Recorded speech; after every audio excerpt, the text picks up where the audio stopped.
अक पड़े से लकड़ी काट रहा था।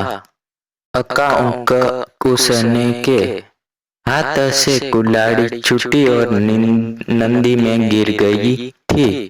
नंदी बहुत घेरी थी, उसका प्यारा भी घेरा था, बहुत घेरा था।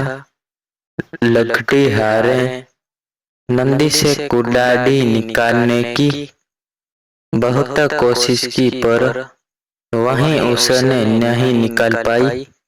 बहुत दुखी हो गया था। इतने में देखा वहीं दूर में लकड़ीहारे को मन खड़ा देखकर उसने दया आ गई। वहीं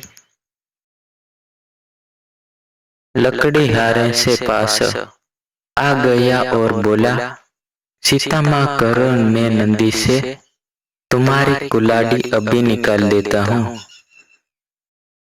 ये कहकर देवदूर नंदी में कूद पड़ा। देवदूर उसने पास ने निकला तो उसने पास हाथ में सोने की कुल्हाड़ी थी। हाथ में